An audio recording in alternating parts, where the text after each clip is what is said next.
What's up, guys? Justin here, and I got a question for you. Have you ever bought something that ended up just not being worth whatever it cost you? I know for me, one time I was playing my PlayStation. Sorry, Xboxers.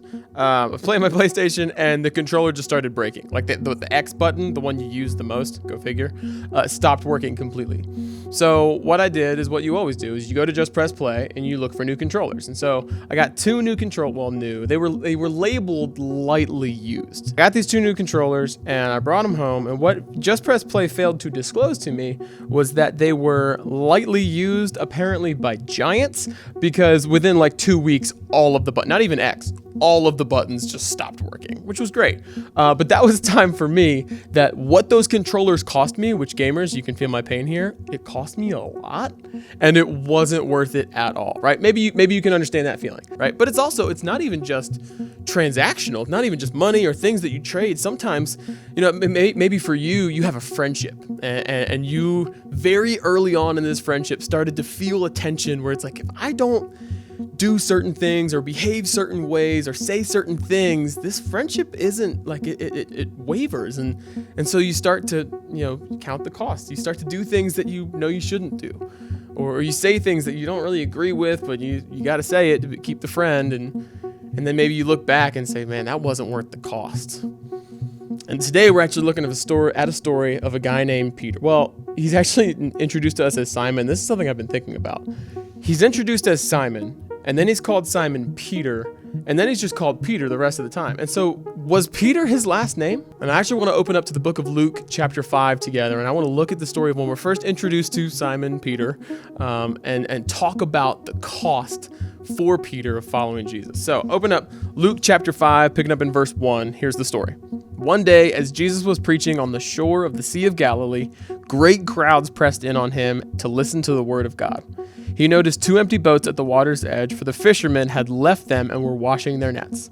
Stepping into one of the boats, Jesus asked Simon, our boy, its owner, to push it out into the water.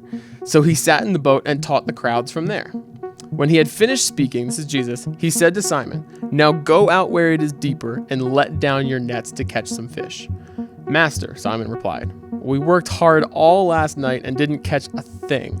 But if you say so, I'll let the nets down again." And I want to pause here because this is the first example of how Peter's relationship with Jesus cost him something. It tells us that Peter was a fisherman. This is literally what he does for a living. And Jesus did not do that for a living. And so Jesus comes into this boat and he's like, "Hey man, here's how you should fish." And I'm sure in the back of Peter's mind, he's like, "Bro, I'm the fisherman. Like, it's okay. You tried." And in this moment, following Jesus cost Peter his pride. I know for a fact Peter knew better. I know for a fact Peter had 3 or 4 or 5 or 10 reasons why this wasn't going to work. But he said, "But if you say so, I will follow you, Jesus." And so that's the first way that this has cost Peter. And so let's pick up in verse 6 and see what happens. "And this time, their nets were so full of fish that they began to tear. A shout for help brought their partners in from the other boat, and soon both boats were filled with fish and on the verge of sinking. When Simon Peter realized what had happened, he fell to his knees before Jesus and said, 'Oh Lord, please leave me. I'm too much of a sinner to be around you,' for he was awestruck by the number of fish they had caught. As were the others with him, his partners, James and John, who were the sons of Zebedee. They were also amazed. Jesus replied to Simon, 'Don't be afraid. From now on, you'll be fishing for people.'" Okay? Let's pause here. Here's another way that following Jesus is going to cost Peter. Because essentially what Jesus is saying here is, okay, you're going to come be a pastor, basically. You're going to come with me and you're going to fish for people. And Peter, you can almost feel the fear and anxiety building up in Peter, and the way he responds, he's like, "Oh, you're like Jesus. Please, no, I'm not good enough to be around you. Please find someone else. It's not me." And you can see that fear and anxiety. And what does Jesus say? He says, "Leave it. You don't need your fear anymore. You don't need your anxiety. Like, you're following me now. You don't need that. So leave it behind." And so following Jesus is going to cost Peter his fear and his ability to say, "Oh, I'm not good enough." Jesus says, "Leave it. You don't need it." And let's see how this closes out. I love this last verse. Luke chapter 5, verse 11. It says, "And as soon as they landed, they left everything and followed Jesus. And I love this, man. I feel like the Bible is funnier than any of us realize, because it's almost like Luke, the author of this story, he like was writing it. I was like, I just don't know if it's clear enough just what exactly following Jesus costs you. He's like, how do we specify? Oh yeah, everything. Everything. And I want you to hear me say to you, out of love, like, following Jesus comes with a cost. It costs a lot of time, a lot of energy, a lot of work, but it's worth it, man. And if you hear nothing else, hear that from me, that following Jesus is worth it. It was for Peter.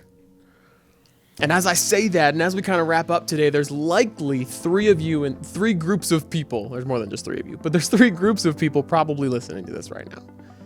The first group is the skeptic. And you're probably sitting there like, okay, that worked for Peter. I ain't Peter, and this ain't for me. Like, I'm not vibing with this whole Jesus thing. I'm not convinced. And can I just actually talk to you for a second, if that's you?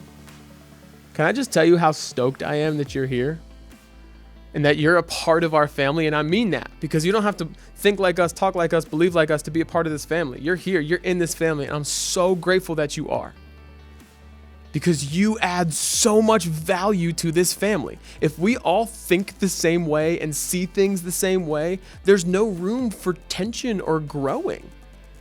And so the fact that you're here and you have questions that maybe no one else is asking, I love that. Please keep coming back. Stay here. Keep asking your questions, because they make all of us better. Maybe for some of you, you've been the skeptic. Or maybe right now, you're actually in the group of people that's just ready. And you've considered the cost, and you're hearing some things today. Okay, maybe there is some actual blessing to this. Cool. And maybe for you, just like, yeah, no, I believe that. I got there. I agree that following Jesus will be worth it. And dude, if that's you, let's go, man. That's awesome. Please make sure you talk to your small group leader or campus staff or somebody. Post it on Facebook. I don't care. Tell somebody that you're thinking about that, because I know your Collide family would love to talk to you about that and walk through that decision to follow Jesus for the first time. And then the third group, and this is the one that I know well because this was me when I was in Collide. It's just the group that y'all just need to refocus. Because we know what following Jesus, we know that following Jesus comes with a cost. We know often what that will cost us. We know what following Jesus should look like, but we're not doing it. And it's almost like we know the cost, but we're trying to cut coupons and like cut around and skirt around the cost of following Jesus. It's like, yeah, I love Jesus, but I also love my friends, and I don't want to get, I love Jesus, but I also love this music that I know I shouldn't be listening to. And I love Jesus, but this, and I love Jesus, but this. And you just got to knock it off.